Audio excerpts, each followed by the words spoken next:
Wizkid. I want to go to the Wizkid concert, for example. I give that. But last month, I didn't know it was coming out this week. Yeah.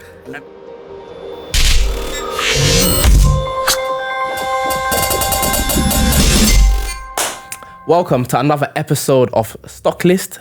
Today, we're doing something a little bit different. We've got some guests in the house, the Making Sense podcast. Lads, thank you very much for being with us. Thanks for having us, man. Yeah. Mike, can you let us know what kind of topics we're going to be discussing with our guests? Yep, so today we'll be discussing the fintech space and how fintech will be changing Africa. And we'll also be touching on the subjects of credit and financing different things within your life. Right. So we're going to allow our guests to introduce themselves. That's it. Cool. So yes, my name's Jerome, 1/3 of the Making Sense podcast. So it's a podcast that kicked off, I think it was around 2017, I think. So just before the first crypto bull run. That's how I kind of remember it. And it's centered around financial literacy. Yep. The start of it was literally myself, and there was a previous cast, because we ran for 2 years and then stopped, took a hiatus, and was just doing like Instagram. And now we're going to come back and start putting out audio again. But essentially it was around taking the financial terms that we saw out there in the news or whatever, that we knew our peers seemed alien to them or seemed scared of. And we, as the name of the podcast, we wanted to make sense of them. Yep. Okay. So let you know what these things mean in a digestible, relatable way. And then also let you know how it applies to your life and how you can use it and take part in it. And I think that's always been the aim for inclusion, financial inclusion, right? In our community, from the previous generation, all we really knew was savings accounts, cash saving accounts, buy a house, get a work pension, retire. Our lives and the lives of the generation below us, it's not going to look like that whatsoever, right? 100%. So you may need to know what futures are. You may need to know what a fixed income instrument is. You may need to know these things, even if you don't directly invest in them. If you maybe have a fund or whatnot, if you hear something on the news, you can, I'm invested in that. I might need to know. I might need to ask whoever's managing my funds about that. You know, just by knowing what the terms mean. So it's as simple as that. Breaking down financial terms and letting you know how it applies to your life, and then just broadly looking at our financial lives, how we think about money, how we use it, you know, how we spend it, all those different things. So as I say, for the last probably year, because we recorded for like 2 years, took a break, it's just been Instagram. So if you follow us on Instagram, Making Sense PC, you'll see definitions of terms, you'll see some funny memes, you'll see loads of things around financial literacy. Charles has been a supporter of the pod from the beginning and has been on my back to start recording again for ages. So You have to. yeah, I know what You pulled me in. exactly that. Exactly that. You know what they're saying. I'm not doing it on my own. Can't. So Charles, along with John, who couldn't be here today, he's our third member. We will start putting out, audio and visual content like this again. But for the meanwhile, follow us on Instagram. We have loads of stuff, things about the economy. I'll break down debt. We'll break down consumers. So some of the stuff we're going to talk about today. So you can just get a good and broad understanding of the financial world and where you fit into it, really. Sick. Yeah, cool. Yeah. Jerome's done a great job there introducing us. So Thank you, man. The whole thing. Exactly. So I'm Charles Augustus. So I came onto the team a lot more so recently. My background is in the startup space, so mostly working for the tech industry. So what I look at love is really a sense of innovation and where innovation is going in the world. What does that mean for us in terms of how we work, the products we use, and how we invest in and what we invest in as well. So I try to be that part of the Making Sense team, actually bringing in the side that looks to actually where's the future going, what trends should we look out for, innovations are gonna disrupt the world or impact our days, daily lives as well, and also a lot of the meme stuff comes from me. Nonsense. You fans with the memes. I'm old, so I don't believe in meme stuff. Nah, you have to get with the times, man. Wow. It's that simple. Right. I really hear that. So that's excellent sort of introduction into what you guys do. I think we can go straight into our first topic, which is credit and the pros and cons of credit. Usually we hear that credit is a madness. You get yourself into credit card debt, you're sweating. You take out a loan, you're sweating. There's so much negative information around credit, and we need to educate people to let them know that credit isn't the end of the world. Having credit isn't the devil, basically. Yeah. So what are your your takes on credit as a pro, actually? What's the pros of credit? So for me, I don't feel negatively or positively about credit. It's literally just a tool. For me, it's all about your use of credit, right? So credit is good in the sense that it gives you liquidity, right? It means that you can use someone else's money to do something. And then that's why it comes to your use of credit. If you now use that to go buy drip or a holiday or something like that, you now need to understand and reconcile with yourself that any future enjoyment you want, you're gonna have to cut that out if you don't want your debt to keep on growing. And that's how people get caught into debt traps. Like, we all hear about delayed gratification, right? Yeah. When you use credit, it's the reverse of that. You're getting your gratification now and you're gonna have to pay later. And I think a lot of us don't have that in mind, right? So for me, don't see credit as a bad thing. See more, how much do you have? Can you afford to service it? That's the main thing, right? And individuals, nations, and companies all have credit, all have debt, massive amount. This country is probably more debt than it's ever been in, I think, from what I remember last, right? Yeah, I can believe that. Obviously, Definitely, because of all the money we've had to pay out for Corona. Those bounce back loans that will never get paid back, they have to be paid somehow, right? So we've borrowed the money from someone else. Now, for me, it's, you need to understand, okay, can I service my debt, right? And okay, let's look from the point of view of someone who's in a debt problem, debt burden, right? So, can you service it? No. Okay, can you refinance it? What that is can you take out different debt that is a lower interest rate, right? A lot of people can't do that. You can. There's services you can take out so you can do debt consolidation, but I'm not too sure about those. Sometimes I think the interest rates are higher. But for me, it's really just being conscious of the total debt you have. Can you afford to service it on a monthly basis? And can you find a way to service it cheaper somehow? I think that's how I would always look at debt. And then from then it's just making good use of it, man. You know, making good use of it. If you're gonna take out this loan or take out this year, please make good use of it. Don't spend it on something that you're gonna regret or not remember in a few months' time, because then you're really gonna suffer. You know, if you've made an investment with it, if you've, you know, addressed a major emergency with it, that's not so bad. Yeah. If it's just for maybe a holiday or for some drip or whatnot, let's be honest, those lubes, you're not going to wear them in 3 years' time because the new ones are out and you're going to look bad. Right? Wait. Ain't that the truth? The truth. I love my Balenciaga runners, but it's hard to pull them out. Yeah, honestly, it's hard. And that makes me think of, why did I buy them? You know, I liked them at the time, but should I have? And I didn't buy used debt, but you know, it's just those kind of things. Just be very mindful of the amount you got and what you use it for. Yeah, I think it's interesting. It's, when I was thinking about this, so about 4 years ago, when I did my MBA, and MBAs cost quite a bit of money, you know, on postgraduate study. Man. And one of the things that I was very conscious of was how much I had to pay for the fees. And funny enough, I started looking at credit cards as an alternative means. So you have different ways. So either you're taking cash directly from your savings, or you're going to get a student loan from the government, which also comes to interest. So again, the same point you're saying is, how do you try and find, so that's why I looked at, how do I find the means of paying for this that has the lowest interest rate possible to me? And also, I didn't want to have to take out capital from my savings to finance this. I'm lucky enough now, as I'm older, in my younger years, I spoke to my younger self now, he will laugh, because my debt, my relationship with my credit cards was really bad when I was young. You know, like ridiculous amounts of debt, buying drip, buying stuff any need to. You know, every type of Air Force One going. Sneaker junkie.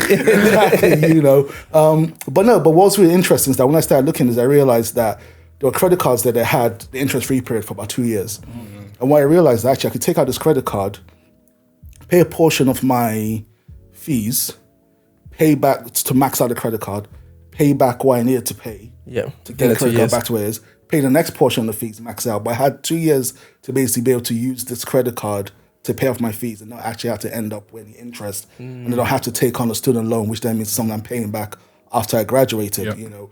And for me, it was quite interesting because I never thought about that before. It wasn't even an option. Because again, when you think of credit cards, you're thinking of, you know, people get credit cards because they have bad credit, you know, where usually, oftentimes it might be the reverse. You know, you don't want to use the actual cash that you have, so you're looking for something else. Finance the projects you might have as well. It's also something we did for our wedding, when we were getting married as well. You know, we did the same thing. We took out a credit card, and then it meant that we didn't have to use the money we had saved up. And then we did exactly the same thing, paid off in that same period. You know, so once I learned about how to use credit in that way and understanding the extended interest-free period which you can get now with some suppliers, I wouldn't name any. Promo. Exactly. It was something that was really, it was quite changing for me, because it made me realize that there's a different way you can use credit. 100%. And then once you finish paying it off, just cancel the credit card. Is that simple? You know, because you don't want to fall into the trap of it's there. I might as well use it. I might as well use it. That's where I am right now, personally. The thing is, there's a name for people like that, right? The credit card companies, I literally found out today, so I'm going to sound like I'm super smart. It's called revolvers, basically. Okay. Where you're constantly staying in your debt. And credit card companies love that because that's how they're going to get their interest. Yeah, of course.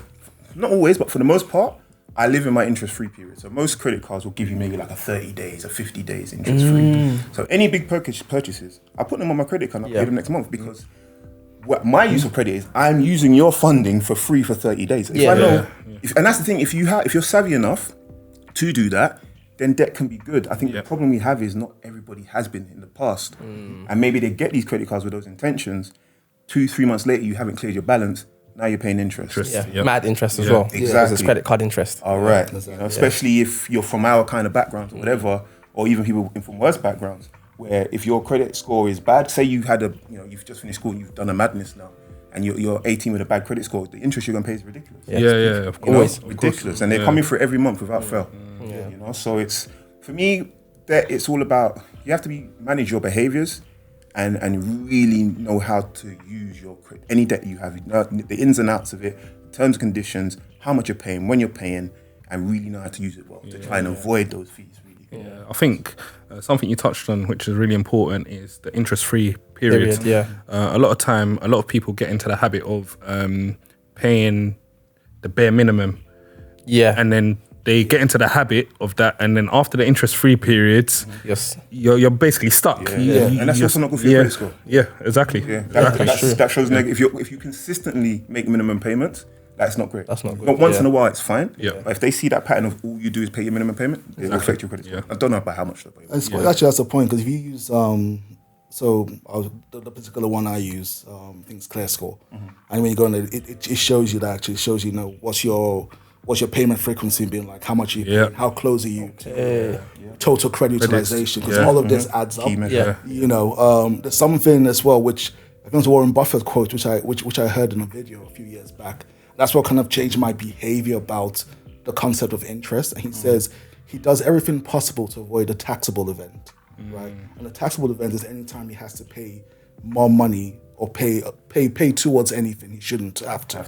You know. So when I start thinking about credit card and interest the same way, I'm like, it's the same thing. It's like, is this a taxable event? Am I actually paying the credit card company now for no reason? For no reason. I get that. And then once you kind of get into that behavioral pattern, I actually started to get annoyed if I ever had to pay a credit card company.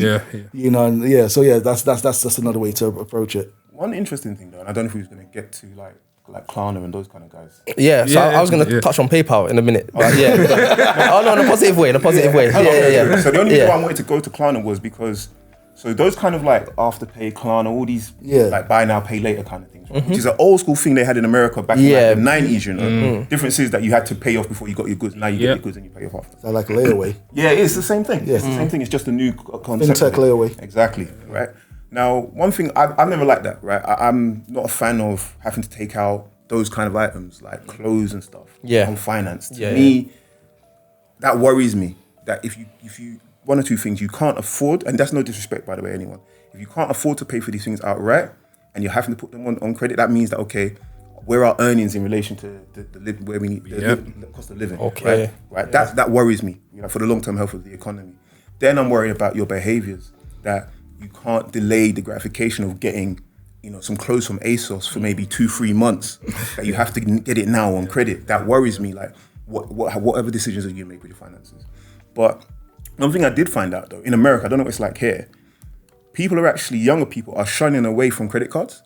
A lot of them don't have credit cards in America. And instead they're using the Klarnas of my fear was, like Klarna and all these layaway things was going to cause consumer debt to go up, right? It actually doesn't seem like it is, right? So it's not that bad of a thing. However, I still don't think it's the best financial behavior to put those kind of things on. I think with things like Klarna, what I find that people are doing is they'll buy like maybe one item in like 4 different sizes on Klarna and return free. And then be able to afford the one that they actually want to buy, that actually pay for it or pay off their Klarna.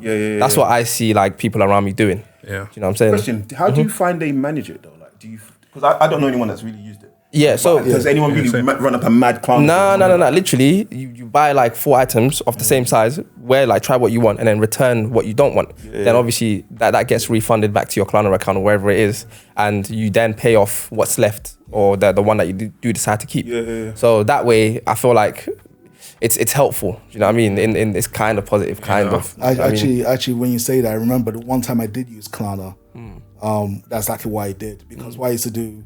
I love online shopping. I just prefer it anyway. So, but then you get everything at home, try on what don't you want, you send it back. But you pay for the goods, so you had to go through this whole refund process. Yeah, 5 to 7 days. Exactly. You know, again. So so they're holding your money. I remember once I did use Klarna. I think it was an ASOS, and that was the experience I had. Where actually, I could get the goods in. What I want, I'll keep. What I don't want, I could send back. Then I could just pay for what I wanted. Yeah. But finally, the second time I went in and tried to use Klarna, it didn't get approved, which I didn't understand. Mad. You know, because I paid. I don't know. I always wonder. Paid off too quickly. Yeah, exactly. I always wonder when things are going to get approved for me, when they should get approved. Am I the wrong customer for them? You know, my behaviors is not. Possibly. Yeah. So for me, the way I use debt now is like I run like a wedding videography business, right? And I buy like a lot of equipment, cameras and stuff. So I use PayPal, who do this pay 4 months later thing. Yeah. So I buy a camera, if it's like maybe 1,500, then I know I've got 4 months to clear that camera. So whatever bookings I need to make, like I'll go out and make that, and it gives me that pressure. So for me personally, it's beneficial, and it also means that I don't actually use my own like cash to purchase these things, and on top of that, these things pay for themselves because the booking pays for that credit or for that camera that I've had to purchase. So and to me, that is like, as an accountant, that is a good use of credit. That is what I'd expect a company to use credit. Well, that's essentially what you want, right? Yeah. I think another concern I have though is that all these things are really here to just encourage us to spend more money. 100%. That's literally what I was going to say. They don't charge us. They charge the merchants the increased fees, and the merchants are happy to pay it because they want to get you to increase the likelihood that you're not just going to leave it in your basket. And that's another thing. Okay, do we now get addicted to shopping more because it's become easier, it's become more convenience? And I think convenience is killing our people, to be fair. You know what I mean? And then you add on top of that, right now we're in a low interest environment. That changes. How can you break that behavior when your Klarna is no longer? Well, they're saying it's no interest now. When they say actually no, we got to charge you a 2%. A little something. Remember what Netflix was when we first got it? These things change. Oh, so It's usually when, like, I think I sent you that meme once about now Uber's no longer VC funded. Exactly. You know, so Uber usually, was sweet when it first came out. Exactly. No. So the price of what happens is, like, imagine a VC company comes in. What they're doing, they're paying for growth. So it's about how do we get as many customers as possible onto the platform, get the behaviors embedded into people, and then get your data. shaft them. Exactly. Effectively, It's a you change. long-term play. Because eventually each company has to become profitable. 100%. You know, so right now they're happy to lose money because they're just going through acquisition and growth, right? They're going to keep growing because if you look at the space, so you have Afterpay, Klarna, Affirm. You know, over credit. the years you start to see how more and more come in, and you start to ask, so who's going to be the ones who's left owning the space? You know, if more and more young people are moving away from credit cards towards buy now, pay later, you know, they realize that there's a great opportunity there. It'd be interesting to see what the overall addressable market size will be for that space. You know, but again, that's the whole idea, is how do we get as many people in, you know, get them committed, get them used to the service, and then they start to bring in additional cost, and now you're just dependent on it. So should we be advising people away from these things, or should we be telling them to utilize it quickly and then get rid of it? Or do you know what I'm saying? Like, what message should we be putting out there? I'll say what you said at the start, right? It's really down to the individual within your means, right? You know, because you gave a really good use case there when you said, you know, buy multiple goods. I know I'm only using it for the purpose of testing effectively, or trial. I'm using it for trial, not for purchase, for trial. So I don't have to go through the refund process. If you really understand why you're using it and what you're using it for, you know, then to me, where you make your own decision how you want to use your finances. But it does get dangerous, I guess, when you start to do it as a means to, I guess, as a method of living beyond your means. Yeah, fair enough. That's more problematic. Fair enough. Go on. Yeah, so I was going to say a problem within our community is that when people are in financial trouble, let's say, for example, you got one bad month where your expenses just crazy, over your head. You just think of a solution, and people in our community don't like to talk about their problems. It's like a kind of taboo. I feel like within our community, even if it's, let's say, £50, because sometimes it's just £50 that you might need, or £100 or something, it's better to ask a friend than go and take out a credit card, because you take out that credit card with a limit of £400, you're going to spend that extra £300 that you didn't need. You know what? Yeah, I know I'm toxic. Yeah, because I'm the reverse.